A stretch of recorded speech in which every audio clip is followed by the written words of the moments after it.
IRIS is a National Institute of Drug Abuse funded project that is building the relationship between us, these academic institutions, and community-based providers of recovery services. These community recovery organizations are groups that are often staffed by individuals that have lived experience, so people in recovery themselves that have gone through the recovery journey.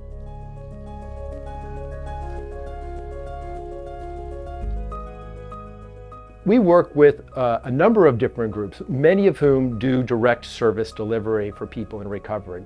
One of whom is here in Baltimore City, People Encouraging People, and they have a homeless outreach group that goes out to people living on the street or who are struggling with housing and have opiate use disorder. And they were delivering services to them, trying to get them to engage with treatment providers, trying to bring them into housing actually get them housed, to get them on medications like buprenorphine or other medications to treat opiate use disorder.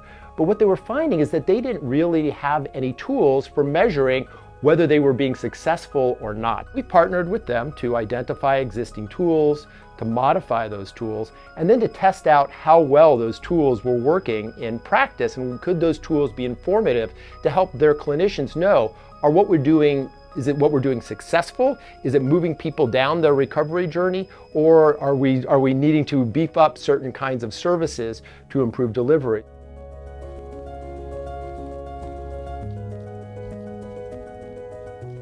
One of the key pieces of what we do is we disseminate the information that we collect. So People Encouraging People has a very specific problem, but it's a problem that is shared by many organizations. There's a lot of people here in Baltimore City and in Maryland in general that do these low threshold buprenorphine projects where we're trying to get buprenorphine out into the community as much as possible, because we know buprenorphine is one of the most effective tools we have for combating the opiate epidemic.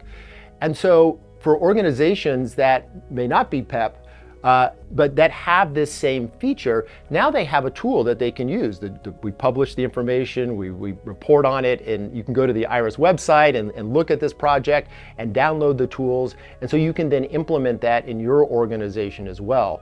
And a lot of the things that we do here at IRIS is try and build infrastructures at particular organizations, but also develop a model for how these academic community partnerships can help all of these different organizations move forward.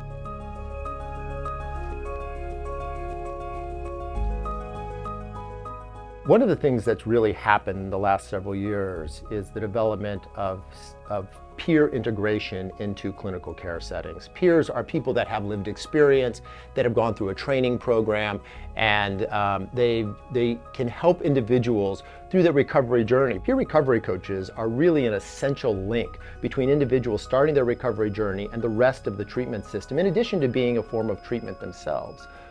But while we're rolling these peers out into multiple communities, we have not done a good job of doing research with those peers to identify what best practices are, to build an evidence-based practice of peer recovery coaching. And that's one of the things that IRIS is really invested in, is working with peers, working with people in recovery, and working with the medical system to help build out an evidence base to ensure that when peers are delivering these services, they're doing so with a set of best practices.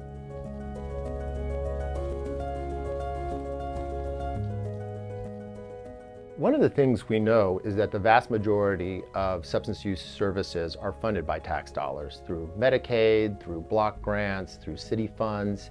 So we're spending money on this, and we want to know, are the services that we're providing effective? Are they actually working? The other piece is many people, if not most people, know somebody that really is struggling with substance use, whether that's alcohol or opiates or cocaine. There's a variety of different ways in which substances touch all of our lives.